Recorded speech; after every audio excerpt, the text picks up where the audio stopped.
Olá a todos e todas, boa tarde.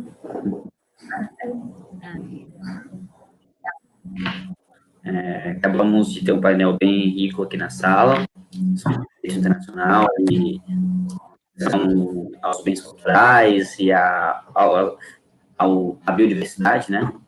E agora nós passamos para o segundo painel dessa tarde. O tema central, a contemporaneidade e perspectivas para o direito internacional. Vamos ter duas novas apresentações.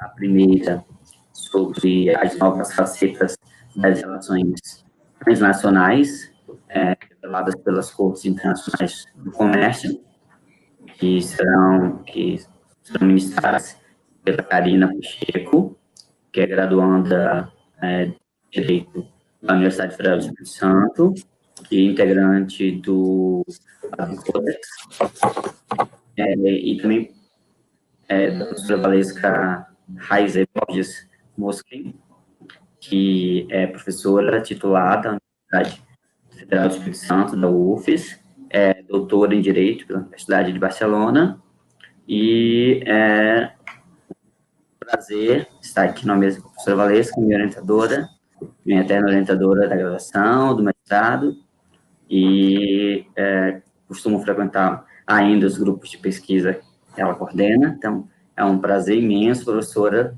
tê-la aqui nesse painel. Seja bem-vinda.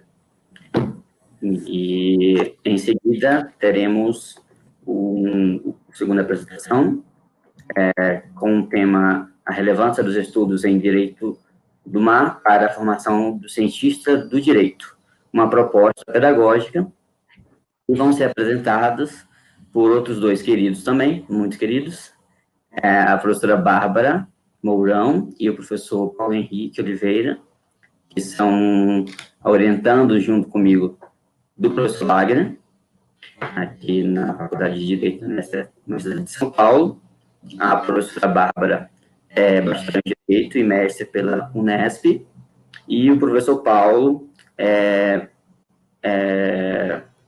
mestrando na USP e integrante do NET, Grupo de Pesquisa Internacional, e do CEDIMAR.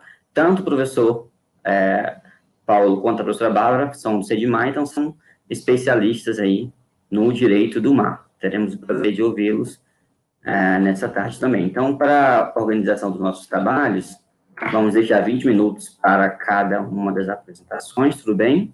E, ao final, teremos mais 20 minutos para, entre 15 e 20 minutos para as nossas discussões, tá bom?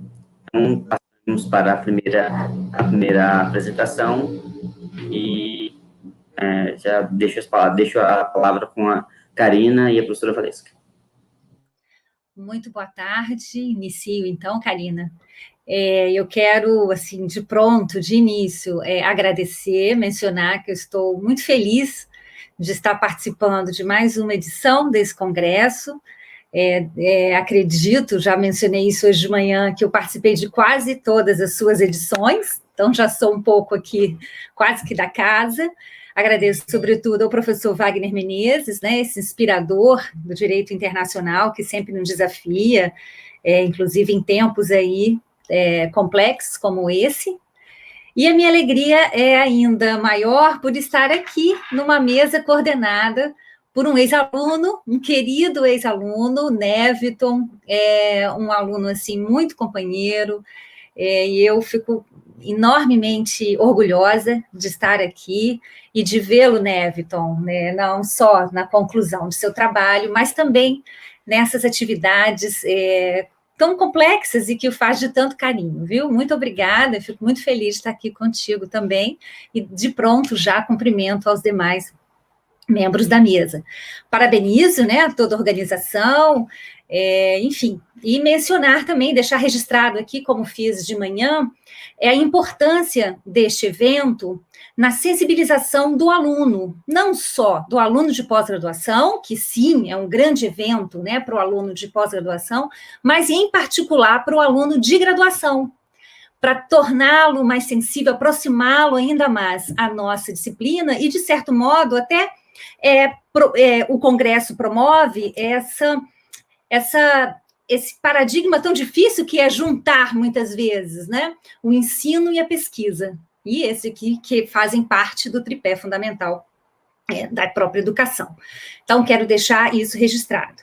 Bom, o nosso tema de hoje versa sobre as Cortes Internacionais de Comércio, novas facetas, como foi aqui trabalhado. Eu vou fazer uma breve introdução para que a Karina, que é nossa aluna de graduação, está no 9º período, Karina?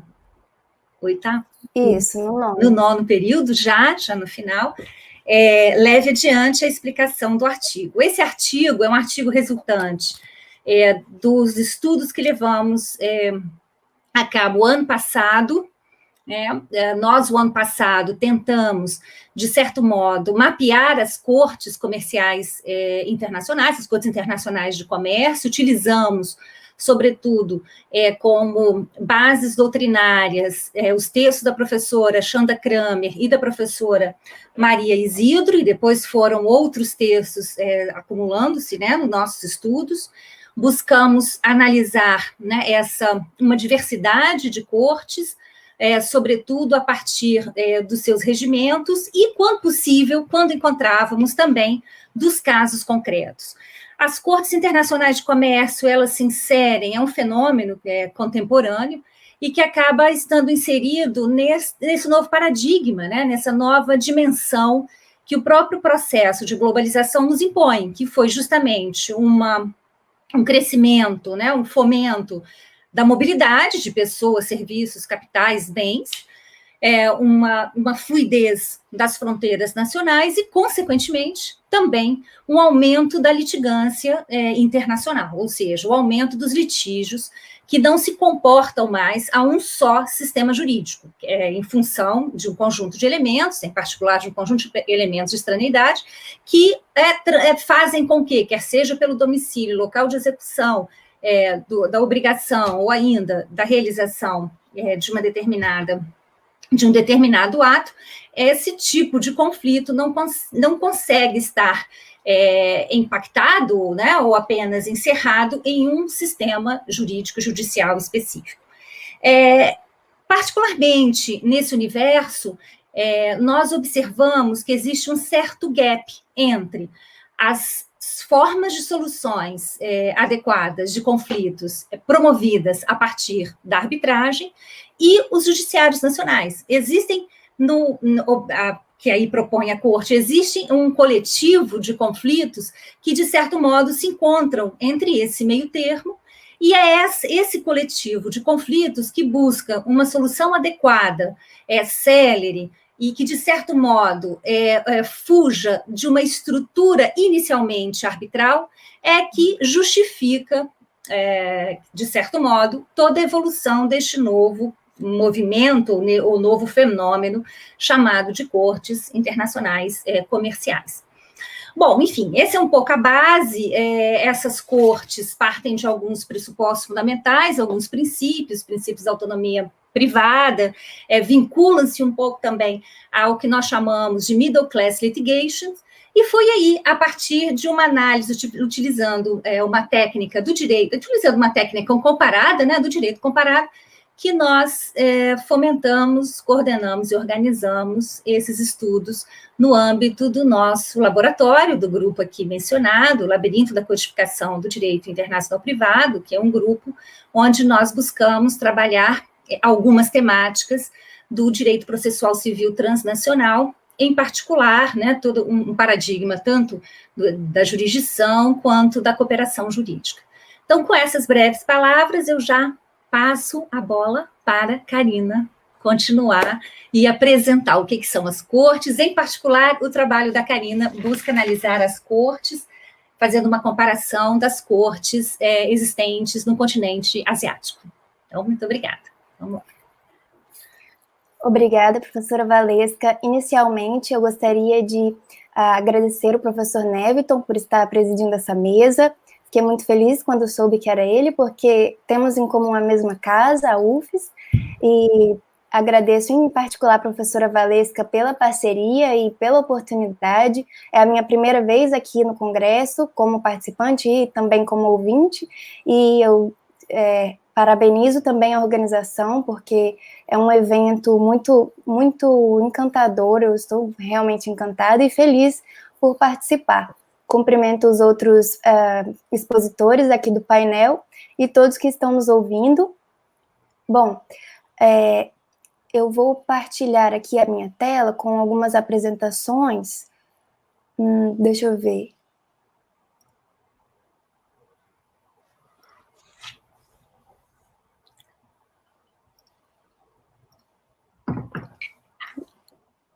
Não estou conseguindo aqui. Bom, acho que eu vou Às vezes demora um pouquinho, mas ela vai. Se você quiser ir falando, ela normalmente esse processo demora um pouquinho, mas ao final dá certo. Certo. Bom, é porque não está aparecendo a tela para selecionar. Talvez eu não esteja familiarizada, mas não tem problema. Eu apertei F5 primeiro, aí apareceu depois. F5? F5 no PowerPoint. Aí ele abre a apresentação, aí depois você volta aqui, que ele vai aparecer no share screen.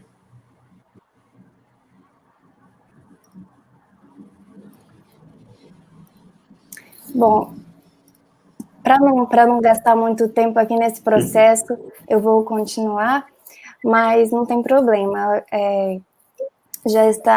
Eu já esclareço que a apresentação está dividida nos seguintes pontos. Primeiro, nós vamos apresentar uma definição, esclarecer, né? A professora já deu um conceito introdutório, mas esclarecer o que são as cortes, a partir disso também contextualizá-las, apresentar os principais pontos das cortes encontradas na Ásia, algumas delas, e por fim, tentar responder o nosso questionamento: qual é o impacto dessas cortes para a litigância transnacional?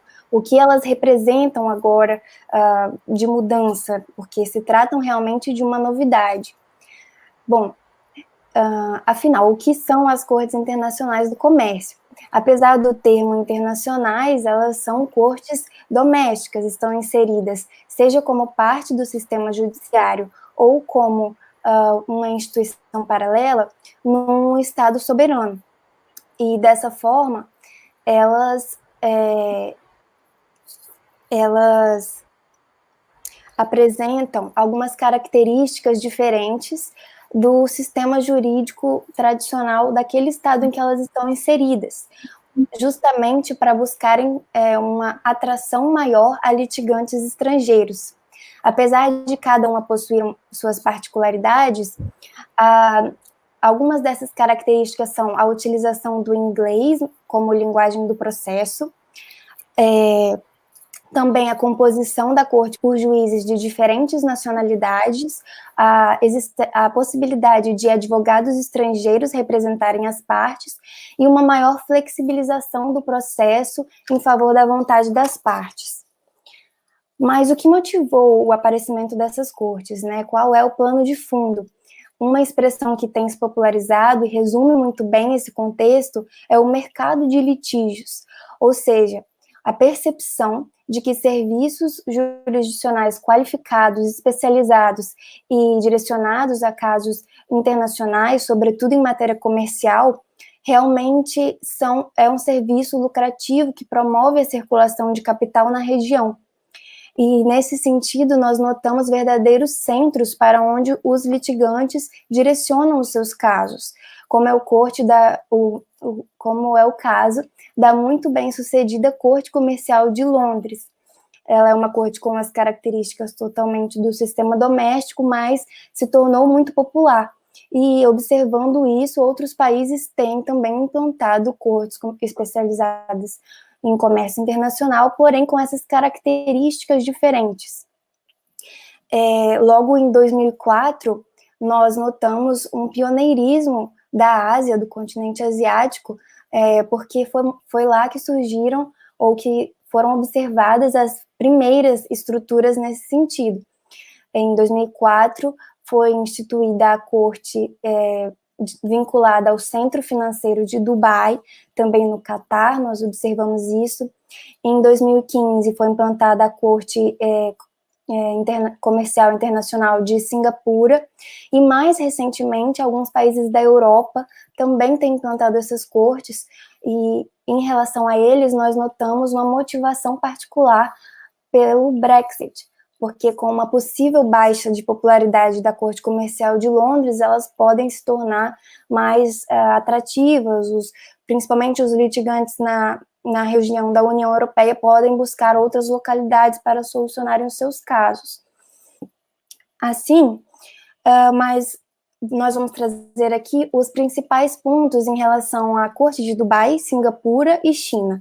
Nós escolhemos essas porque estamos no continente asiático, onde essas estruturas começaram a se desenvolver, e também porque os exemplos concretos podem ser mais esclarecedores sobre esse funcionamento e também sobre as diferenças entre cada uma delas. Em relação a isso, eu vou focar principalmente no aspecto processual, na composição das cortes e no reconhecimento e execução das sentenças. No âmbito processual, a Corte de Dubai realmente importa as regras de processo civil do direito inglês. O Chief Justice da Corte já se referiu a ela como uma ilha de common law no oceano de civil law, em contraste ao sistema doméstico dos Emirados Árabes Unidos, que tem o direito islâmico e também um direito advindo do civil law. Então, aqui abrimos um parênteses, porque o common law parece ser ter as suas técnicas populares para a resolução de conflitos internacionais. Até mesmo as câmaras de comércio internacional na França adotaram, por exemplo, o cross-examination, ou seja, a técnica em que o advogado pode dirigir suas perguntas diretamente à testemunha da parte contrária sem a necessidade da intermediação do juiz. Mas, voltando à Corte de Dubai, a composição da corte, ela, justamente para além dos juízes árabes, impõe como condição para os juízes internacionais que eles tenham experiência com a common law. Nesse sentido, a Corte de Singapura já é beneficiada pelo fato de que o sistema jurídico doméstico advém da common law, e o inglês já é utilizado correntemente pelo Poder Judiciário. Mas, mesmo assim, para serem um pouco atrativas aos litigantes estrangeiros, o regulamento apresenta técnicas, um processo mais flexibilizado. Por exemplo, a técnica da discovery, que é a técnica pela qual uma parte pode demandar da outra a produção de documentos, e geralmente ela é muito ampla no common law tradicional, causando ali talvez uma demora no processo, e, enfim, ela é simplificada no regulamento dessas cortes e diferenciada para proporcionar um processo mais célere e mais eficaz. Além disso, as partes podem convencionar as regras de produção de provas, elas podem afastar as regras de Singapura e adotarem, por exemplo, as regras da IBA sobre produção de provas, que é muito comum na arbitragem. A composição da Corte de Singapura, ela é mais diversificada que a de Dubai. Por exemplo, os juízes, eles também advêm da common law. Eles possuem um juiz atualmente da França e do Japão. E essa composição da corte é interessante, que já foi utilizada como um argumento de reforço para a competência da corte num caso concreto. Tratava-se de um caso em que envolvia um contrato de empréstimo feito por empresas de propriedade de cidadãos israelenses e o banco francês BNP Paribas, que possui filiais em Singapura. E nesse contrato eles elegeram o foro e a lei de Singapura para ser aplicado sobre eventuais conflitos. Com o inadimplemento do contrato, o banco demandou os réus perante a Corte Comercial de Singapura para que eles assumissem a obrigação de pagar. E no curso do processo, os réus alegaram que eles haviam iniciado um processo na França, em que se discutia a validade do contrato, porque alegaram que a eleição da lei de Singapura não tinha sido de boa fé, e, portanto, era aplicável à lei francesa, e a Corte de Singapura se beneficiaria daquela decisão. Porém, a decisão da Corte de Singapura foi no sentido de que reconhecer a competência da Corte com base na eleição do foro e da lei de Singapura, e também usaram como argumento de reforço que, se no curso do processo ficasse evidente que seria necessário aplicar a lei francesa, eles contavam ali com um juiz francês na Corte que poderia muito bem aplicar aquela lei e resolver o caso. E isso é bem curioso, porque está diretamente relacionado a essa composição diferenciada dessa corte. Bom, já a corte comercial da China, ela possui características um pouco conservadoras, porque o propósito do governo chinês não foi exatamente atrair casos sem conexão com o Estado chinês. O propósito foi, principalmente, julgar as demandas advindas do Belt and Road Initiative, que é um projeto do governo chinês de ampliação das rotas comerciais da China em mais de 60 países, cerca de 60 países. E para proteger os seus próprios investimentos, eles tiveram a motivação de implantar essa corte que julgasse eventuais conflitos advindos aí desse projeto. Portanto, eles possuem características mais conservadoras. O processo segue o procedimento do ordenamento jurídico doméstico. Os juízes são exclusivamente chineses. A linguagem do processo é o mandarim, porém, existe uma comissão especializada em comércio internacional que auxilia ali os juízes na condução dos casos, caso necessário, e também podem atuar como mediadores. Bom, passando agora para a questão do reconhecimento e execução das sentenças, esse é um caso importante, porque é essencial que as sentenças dessas cortes possam ser reconhecidas e executadas em diferentes países, onde os litigantes procuram ali realmente a fruição da tutela jurisdicional. Nesse ponto, a Corte de Dubai apresenta um desafio, porque, como mencionado, ela está vinculada a um centro financeiro. Ela não faz parte do poder judiciário de Dubai. Ela funciona ali junto ao centro por autorização do Principado de Dubai, mas ela é uma corte autônoma. Então, as decisões não são pronunciamentos judiciais, elas têm uma natureza sui generis. Então, eles buscaram outras formas de tornar aquelas decisões passíveis de serem reconhecidas e executadas. Uma delas foi a homologação da decisão por uma corte de Dubai, mas nesse caso seria necessária a tradução para o árabe, e a outra foi um encaminhamento do caso para arbitragem, para que aí fosse a decisão, a sentença, fosse reconhecida à luz da Convenção de Nova York, que possui uma amplitude muito grande. Bom, agora partindo para as conclusões, já vi que o tempo está no limite, mas o que podemos extrair, então, dos impactos dessas cortes? O que elas representam, se realmente prosperarem? Em primeiro lugar, a oferta de uma jurisdição que seja atrativa, eficaz e neutra até, simboliza um impulso ao Fórum Shopping.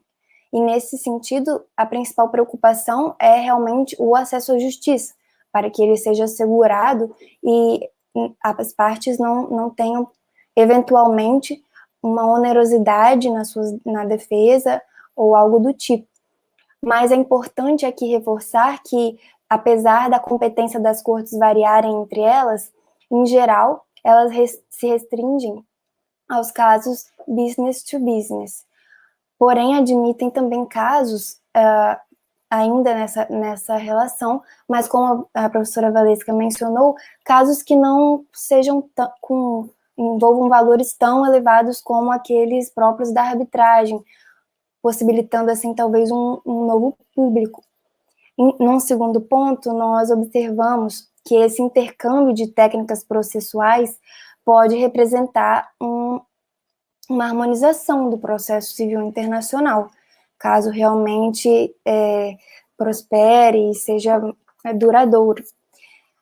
A professora de Singapura, Man Ip, inclusive, se referiu a essas cortes como plataformas para inovação e experimentação de mudanças processuais, ou seja, se elas realmente forem bem recebidas, podem ser, porventura, incorporadas no ordenamento interno dos estados. E, por fim, existe uma discussão muito grande sobre a rivalidade ou a complementariedade entre essas cortes e a arbitragem, que hoje é o protagonista na resolução de conflitos internacionais. Apesar das similaridades entre os dois métodos, realmente apresentam muitas coisas em comum, por vezes usando as mesmas bases normativas, mas é possível que sejam métodos complementares. Nós acreditamos que, por se tratar de uma novidade, ainda é necessário algum tempo de observação para ver como isso vai se desenvolver. Por fim, eu encerro aqui, agradeço muito a todos que estão ouvindo e ficamos à disposição para quaisquer dúvidas. Agradeço a Karina pela apresentação, várias questões já me surgiram aqui, alguns comentários já temos aqui nos comentários, nós vamos deixar para o final, vamos passar a palavra sem demora para a professora Bárbara e o professor Paulo Henrique, para que profiram a sua apresentação.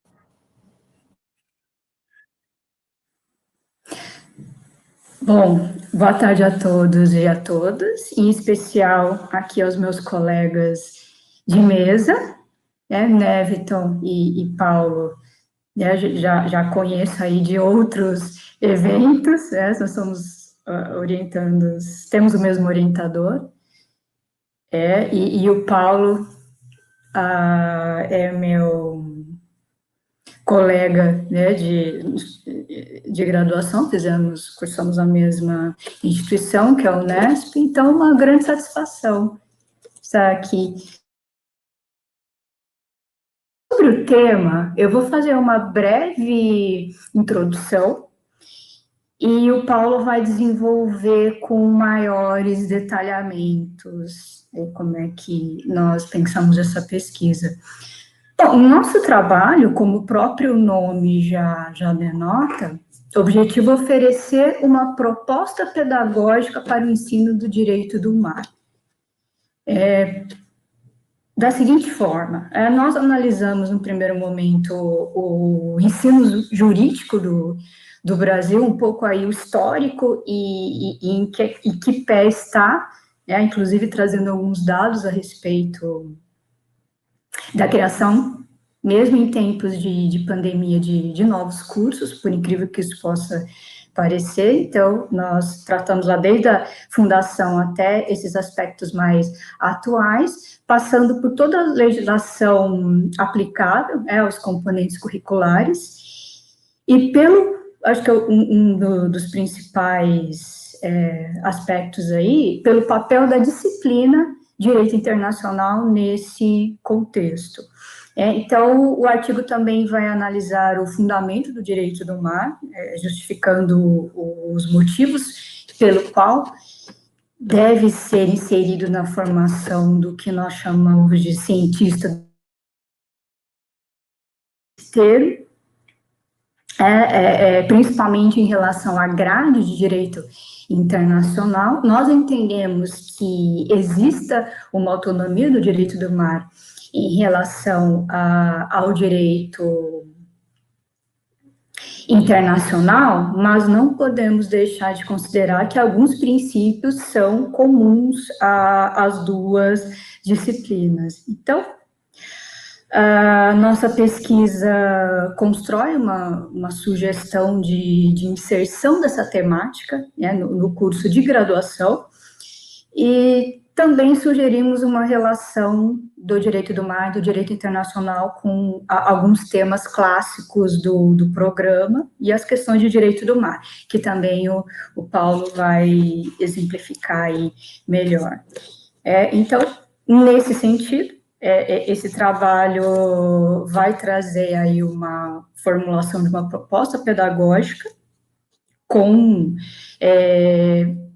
fundamentado nos princípios de direito do mar, e tendo em vista muito da nossa experiência como professores de direito internacional, como pesquisadores de direito do mar, especificamente. O artigo em si, ele foi estruturado em 4 tópicos, em 4 pontos. No primeiro, há uma justificação aí a respeito da conexão entre direito do mar e direito internacional, de uma maneira aí bem resumida. No segundo tópico, apresentamos as perspectivas de ensino do direito internacional nos cursos brasileiros, lembrando o período em que a disciplina era optativa,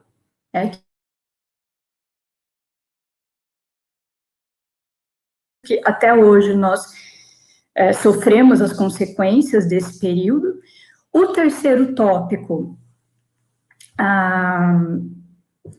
apesar da disciplina Direito do Mar não ser obrigatória dentro do conteúdo de Direito do Mar, nós tentamos, então, trazer esse conteúdo de Direito do Mar, tendo em vista esses fundamentos clássicos, e no quarto, aí já seria um pouco mais prático, a nossa proposta, efetivamente, de inclusão dessa temática de direito do mar numa grade de direito internacional. Então, eu passo a palavra ao Paulo, imediatamente, para exemplificar e desenvolver melhor esses aspectos gerais que eu comentei. Perfeito. Primeiro, boa tarde a todos, especialmente aqueles que nos assistem, nos acompanham nesse momento. Cumprimento Nefton, Karina, professora Valesca. Parabenizo a professora Valesca, porque há 7 anos atrás eu também conheci o Congresso, estimulado pelos meus professores de graduação, e isso foi essencial para a minha formação, seja acadêmica, seja como profissional do direito. Eu acho que isso tem muito a ver com o que eu vou falar agora, que são de propostas pedagógicas, O professor, o exercício da docência, ele não se restringe a ministrar aulas na sala de aula. Isso é um ponto marcante para essa temática que a gente vai trazer. Primeiro ponto que a gente quis deixar bem claro ali no artigo, na evolução desse trabalho, que é um trabalho que ele é contínuo, ele envolve uma experimentação cotidiana. A gente não está aqui tentando estabelecer uma proposta fechada, na verdade é uma construção que a gente busca oferecer para a disciplina de direito internacional. E aqui o primeiro ponto é que a gente não vai se referir ao operador do direito, mas sim o cientista do direito. Porque cientista é aquele que busca e aplica por meio de conhecimento científico. A gente não está falando aqui de uma simples operação, mas sim de alguém que consiga manejar de maneira própria e consciente uma estrutura, um sistema, assim como o direito. A norma, quando aplicada ao caso concreto, independente da teoria que a gente utilize para fundamentar o direito, sejamos positivistas ou justnaturalistas, ela tem que ser mais do que ligar pontos. Ela tem que ser um exercício de aplicação de um método científico. E é por isso que eu acredito que, por mais que a tecnologia evolua, o cientista do direito não vai ser substituído. Isso, nesse cenário que a gente percebe um aumento cada vez maior do número de faculdades de direito, como a Bárbara pontuou, só durante a pandemia foram abertas, de abril até agora, quando da escrita do artigo 2.975, e até o dia 18 de agosto desse mês foram abertas 4.500 novas vagas em cursos de direito. Aqui eu não estou advogando pela restrição dos cursos, dizendo que deve existir poucos cursos de direito. O que a gente traz é que, quando a gente fala de direito à educação, ele não se confunde com direito à matrícula. E é importante que esses cursos de direito corroborem para uma autonomia dos alunos e que eles sejam cientistas capazes de pensar o direito como um todo. E por que essa introdução faz sentido para falar de direito internacional? Porque o direito internacional, embora uma matéria essencial para o cientista de direito, para aquele que objetiva acadêmica ou no exercício cotidiano da advocacia das profissões jurídicas, ele é uma matéria essencial. Hoje é muito difícil a gente conseguir pensar uma relação que, de alguma maneira, ela não seja influenciada pelo direito internacional. E o direito internacional ainda é uma matéria que, em uma série desses milhares de cursos que o Brasil tem, né, mais de 1.530 cursos de direito, ainda, ou embora isso aqui no Congresso seja uma exceção, né, a gente não convive, ou espero que não convivamos tão diariamente com essa situação, é considerado uma matéria de segunda linha, uma matéria que não recebe tamanha atenção, por quê? Não cai tanto direito internacional na OAB, dizem alguns professores, embora todas as questões ali possam ser iluminadas e compreendidas pelo direito internacional. Ainda há uma série de perspectivas de cursos que são voltados só para as carreiras jurídicas, como se para isso fosse o direito internacional não fosse importante, ou até mesmo aqueles que ainda acham que para trabalhar com direito internacional é um exercício da diplomacia. Não é verdade. Então, pensando nisso, dentro de um contexto que a BDI vem valorizando, né, o professor Wagner, no último ano, ofereceu uma disciplina na pós-graduação da USP, falando sobre didática do direito internacional, a gente passou uma reflexão também do direito internacional, analisamos uma série de programas de direito do mar para verificar, uma série de programas de direito internacional para verificar como o direito do mar poderia contribuir para isso. Para isso, a gente partiu de alguns pressupostos, né? Inserir a disciplina ali na grade de direito internacional, a gente não conseguiria advogar pelo direito do mar autônomo nos cursos de graduação, principalmente no momento que a gente está falando da pluralização desses cursos, a reflexão do papel e da função dessa disciplina. E como eu bem pontuei ali no começo, é entender a docência como um processo técnico reflexivo, um processo de constante aprimoramento. Muitas vezes, até na evolução da carreira do professor, esse professor ele é prestigiado e ele evolui na sua carreira enquanto docente, as suas atividades de pesquisador, enquanto muitas vezes as suas atividades enquanto docente não são avaliadas no processo de evolução de carreira de muitas das universidades. Então, partindo dessas premissas, a gente busca trazer algumas sugestões que não buscam esgotamento, seja dos temas ou das propostas, mas trazer um caminho para que esses professores consigam trabalhar o direito do mar nas suas disciplinas. E num ponto inicial, até baseando, a gente se compromete, né, com aquilo que a gente escreve. A Bárbara e até eu sozinho tenho escrito muito pela autonomia do direito do mar. E como isso se encaixaria, se eu estou falando pela autonomia de uma disciplina, como que eu sugiro que ela seja ensinada em outro programa? Eu acho que a aplicação do direito do mar, não só acho como a gente consegue provar, ela ocorre efetivamente por instrumentos de direito internacional. E essa tutela jurídica do mar, ela é observada numa série de disciplinas jurídicas. Há direito do mar e a tutela jurídica do mar em quase todas as disciplinas do direito. E retomando aquilo que eu falei mais cedo, hoje a gente precisa observar o direito com óculos, que uma das lentes são os direitos humanos e a outra é a tutela ambiental. Então, para que eu consiga enxergar todas as matérias partindo disso, o direito do mar parece um tanto quanto aplicável nessas disciplinas. A gente tem que entender que a grade, as disciplinas são organizadas como grade, mas elas pertencem a uma só ciência sistêmica. E isso é importante a gente capacitar os alunos enquanto cientistas. O aluno ele tem que entender que a premissa que ele vai usar para pensar uma matéria vai ser a mesma de outra, obviamente, aí com a diferença de alguns princípios, mas é importante que tudo faça parte de um único sistema.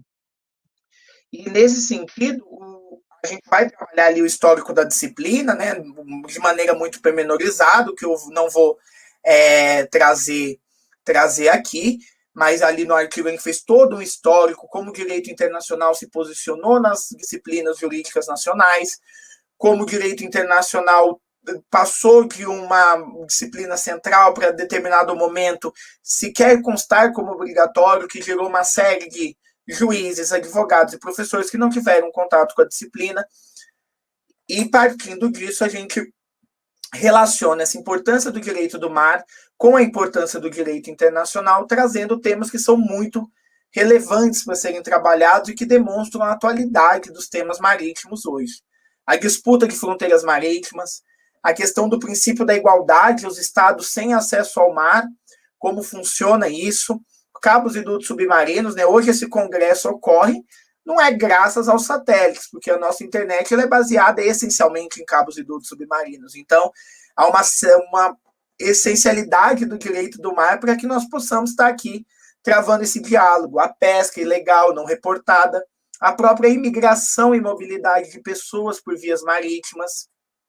Isso só falando dos temas que a gente poderia encaixar em direito público, porque eu advogo e eu e a Bárbara acreditamos em uma superação dessa dicotomia, principalmente nos temas do mar. Hoje é muito difícil a gente separar as responsabilidades privadas e públicas a partir do momento que a conservação do meio ambiente e preservação de direitos humanos é uma obrigação de agentes públicos e privados. Quando a gente vai partir ali dessa aplicação do programa, a gente traz algumas sugestões, como os professores, a gente tentou, na análise dos programas, observá-los e ver temas que seriam comuns à maioria dos programas de direito internacional, para trazer sugestões dos professores, que não os levassem a uma modificação, uma reforma dos seus programas. Então, quando trata do fundamento do direito internacional, é interessante trabalhar, né, ali no conceito de soberania, uma série de autores que passaram a escrever e a justificar a soberania e conceituar, quando foi necessário discutir se era mare nostrum, se era mare clausum, como funcionaria a tutela, ou se haveria uma soberania sobre o mar.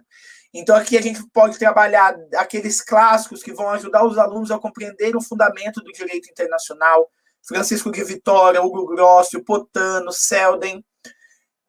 A gente traz no artigo, a gente tomou esse cuidado de buscar referências bibliográficas gratuitas para que os professores conseguissem trabalhar com essa matéria, com os alunos, principalmente em uma época de distanciamento social, onde o acesso às bibliotecas são difíceis. A gente tomou também o cuidado para não trazer obras que estariam ali online, mas infringindo o direito do autor. Então, a gente fez essa seleção. Quando ele fala de filosofia do direito internacional, a discussão do patrimônio comum, né, o mar enquanto um patrimônio comum, pode trazer uma série de pressupostos para essa discussão em sala de aula. As fontes do direito, como a gente trabalha o costume, tanto no direito do mar como no direito marítimo, e aqui trazendo um pequeno recorte, o direito marítimo também é uma matéria de extrema importância para ser conhecido na graduação, tem uma relevância prática, mas aqui a gente optou por um recorte, por uma escolha metodológica, todo trabalho científico é resultado de um recorte, de discutir nesse momento o direito, aquilo chamado tradicionalmente direito do mar. Então, nessas fontes, a gente pode trabalhar com os alunos o costume e a conversão do costume em convenção, através da Convenção das Nações Unidas do Direito do Mar, que é uma convenção de origem costumeira, e como explicar para os alunos como se dá esse processo dentro do sistema onusiano. E a Convenção das Nações Unidas, ela ainda nos traz outras possibilidades de trabalho em sala de aula. Ela é uma convenção guarda-chuva, ela não busca o esgotamento dos temas a que se propõe, está passando por um processo de atualização agora com a biodiversidade, além da jurisdição nacional. Essa convenção também vai ajudar o professor de Direito Internacional a trabalhar métodos e soluções de controvérsias. A Convenção das Nações Unidas traz um método inovador. O professor vai poder discutir o Fórum Shopping com os alunos, porque a convenção ela trouxe uma possibilidade, ela delegou a escolha dos estados 4 meios de solução de controvérsias, e isso criou uma série de discussões sobre fragmentação e unidade no direito internacional. As questões do meio ambiente, que estão tanto quanto presentes, e a gente pensa que um ato que prejudique o meio ambiente em território gera reflexos em outros territórios, no mar isso é ainda mais complexo. Enquanto da Pangeia até a formação continental que nós temos hoje, a gente viveu uma série de transformações, da Pantalassa à divisão dos oceanos, isso é muito mais restrito. A gente não consegue ver. O mar ele é comunicável, né? Ele é um mecanismo uno, e todo e qualquer ato vai refletir muito propriamente em outras regiões, em outras zonas marítimas, as espécies migratórias. uma série de discussões que aqui a gente consegue inserir até o conceito de ética no direito internacional. Também temos a possibilidade de discussão dos direitos humanos, o caso Junior Trader do Tribunal Internacional do Direito do Mar, as questões de mobilidade por vias marítimas, e alguns temas que sempre trazem mais curiosidade, são discussões mais acaloradas, que é a pirataria marítima, né? Que, embora pareça um termo histórico, a pirataria hoje é mais presente do que ao longo da história, ela continua a ocorrer. Há uma série de discussões sobre espaços marítimos também envolvendo a pirataria. E o Principado de Sealand, que reclama ali que é aquela plataforma continental, aquela plataforma de petróleo, seja reconhecida como um Estado, e também o Sea Standing, que é uma organização que constrói casas em ilhas artificiais, formações de lixo ou qualquer outro tipo de formação que esteja no mar e que tenha resistência, né, para receber uma moradia sobre, e advoga para que essas casas tenham autonomia administrativa em relação ao Estado. Então, aqui já encaminhando para a conclusão, a gente trouxe uma série de conclusões, uma série de sugestões, buscou referenciar a bibliografia, que a gente não está longe de mim, e da Bárbara, essa pretensão de ensinar os professores de direito internacional a darem suas aulas. Pelo contrário, temos muito mais a aprender, mas a gente buscou trazer sugestões que consiga inserir de maneira que não gere grandes modificações no programa, temas de direito do mar e direito internacional que ajudem o aluno a compreender o direito enquanto fenômeno sistêmico. O direito, e compreender o direito internacional sem entender o direito como ciência não é possível. E é isso que a gente precisa de todo e qualquer cientista do direito, que ele compreenda o direito como um sistema uno, organizado e científico. Por mais que a gente tenha diferentes definições, o direito é e deve ser tratado como uma ciência, seja para sua evolução enquanto disciplina, ou seja para a segurança jurídica das partes. Em suma, era isso que eu gostaria de apresentar agora. Me coloco à disposição de todos. Quem quiser dialogar sobre, é fácil me encontrar nas redes sociais, tanto eu e a Bárbara, para que a gente possa compartilhar o trabalho. Lembrando que esse trabalho é uma obra aberta, né? Estamos abertos também à sugestão dos professores que têm trabalhado essas temáticas para que a gente consiga aprimorar cada vez mais. Agradeço ao professor Paulo e a professora Bárbara pela exposição. Realmente é um ponto que nós precisamos, sobre o qual precisamos refletir com urgência, né? Essa expansão cada vez maior aí do direito internacional, talvez até com um ponto de vista mercadológico, e até que ponto a gente está sacrificando a qualidade, né? E essa reflexão sobre como nós estamos tratando o direito, pensando no direito, especialmente o direito internacional, e aliando, né, o ensino, a pesquisa, e por que não a extensão, para ligar também a teoria e a prática. Então, trazer aí a teoria e a prática para as disciplinas do direito internacional, para o direito internacional do mar, e não poderia ser mais significativo, né, nesse painel. Aqui nós temos representante de São Paulo, representante de Vitória, que tem dois portos muito importantes. Então, a disciplina, o estudo do direito do mar, do direito portuário, do direito marítimo, e é relevante, especialmente nas localidades aqui representadas. Bom, nós temos alguns minutos aqui, 10 minutos ainda, para podermos passar para os debates. Indico que vocês possam ler aqui e acompanhar os comentários, pois temos alguns comentários aqui direcionados a vocês. Primeiro, eu vou passar a palavra à professora Valesca e à Karina para tecerem suas observações relacionadas às perguntas.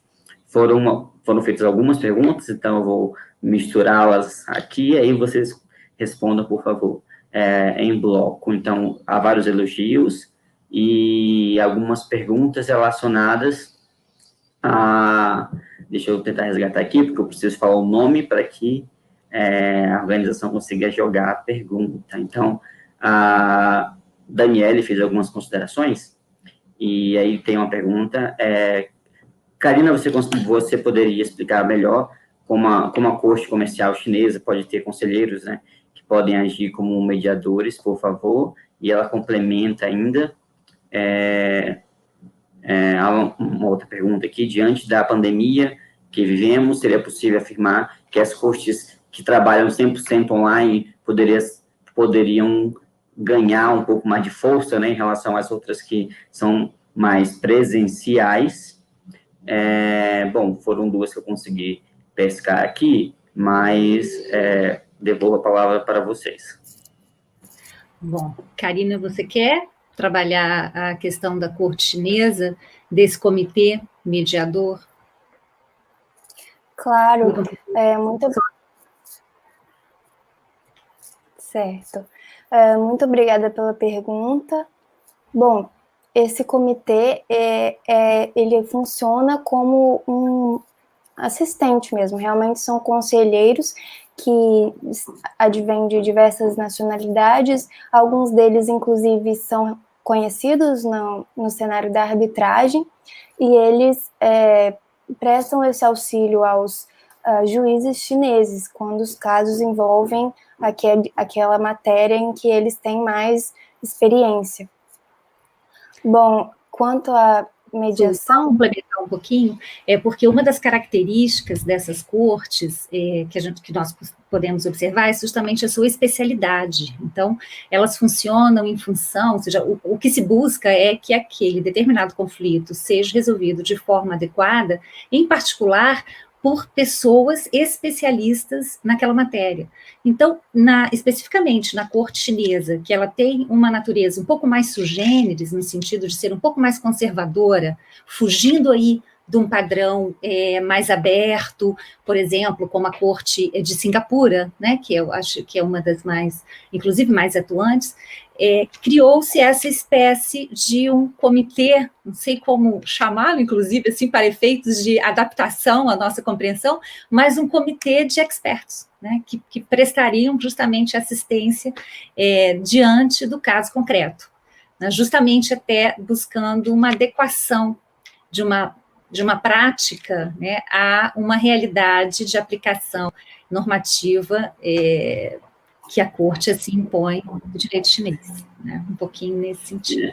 Aqui em São Paulo, só uma observação, aqui em São Paulo, a exposição me fez lembrar que aqui em São Paulo, a partir do ano passado, foram criadas duas varas especiais para o direito comercial e arbitragem. Então, é uma forma do judiciário aí tentar também atrair demandas e, de um lado, se especializar, né, em demandas que já apareciam, o volume é bem alto, né, nessa matéria, e, ao mesmo tempo, eu não sei em que medida isso traz uma concorrência, entre aspas, com a arbitragem.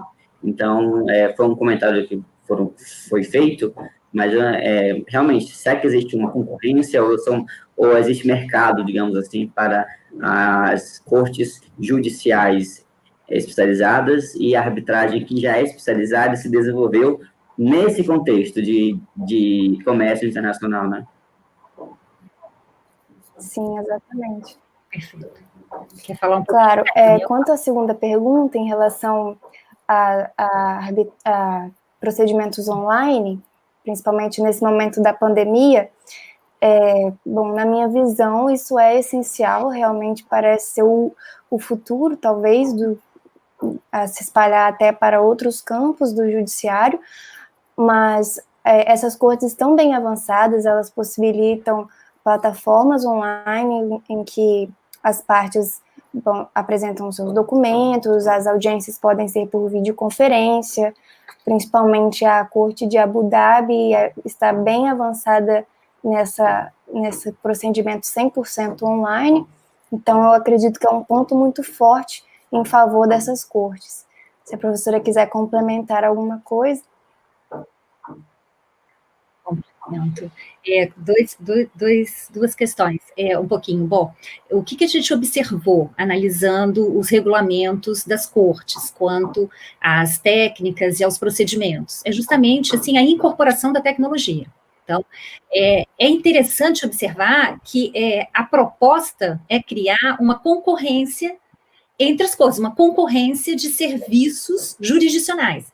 Então, é muito interessante nós observarmos, assim, a mudança do paradigma que se observa frente ao exercício da jurisdição, porque o que está em jogo ali é essa possibilidade de uma certa competitividade, né, entre a própria prestação de serviço. E no âmbito dessa competitividade, alguns elementos são postos. Um deles é a tecnologia, porque diretamente influencia a questão da celeridade. Outro é o idioma também, né, que muitas vezes dificulta ou não. Então, por isso, a prevalência do idioma inglês, né, justamente para promoção dessa maior facilidade. E o outro é a legislação aplicável, né? Quanto maior a possibilidade de o exercício da autonomia, também na escolha da lei aplicável, e um outro elemento, preferencialmente, se puder, ainda assim, existir a possibilidade de aplicação da lex mercatória, ainda melhor para a promoção da segurança, né? Então, tem esses elementos. É muito interessante, eu chamo todo mundo a estudar, porque é muito interessante. É curioso, assim, é um fenômeno curioso. Não sei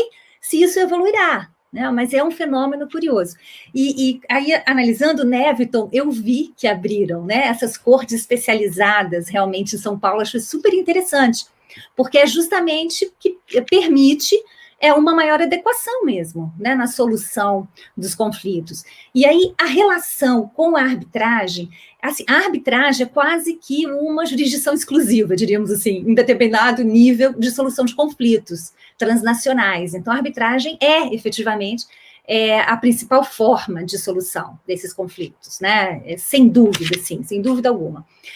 Acontece que existem conflitos que não se enquadram, né, por diversos fatores, né, enfim, pelo volume, enfim, de outros lados, e em outro paradigma, e de outra perspectiva, por mais que no que a gente lê e trabalha, e por mais que muitas vezes os próprios regimentos façam essa relação de complementariedade, de colaboração entre os sistemas, inicialmente, sim, as cortes surgem, sim, na minha opinião, para fazer um pouco de concorrência, né, para resgatar esse campo que a arbitragem engoliu, né, de certo modo. Só que a gente tem outro elemento, que é a mediação, que está crescendo aí de uma forma exorbitante no âmbito dessas relações comerciais, né? Mas, enfim, seriam um pouquinho esses os comentários. E, Paulo, posso fazer um pouquinho? Olha, adorei, assim, Bárbara e Paulo, essa proposta, eu achei, assim, eu agradeço muito, inclusive, de estar participando aqui e de ter podido entender um pouquinho, eu gostaria muitíssimo mesmo de me aprofundar.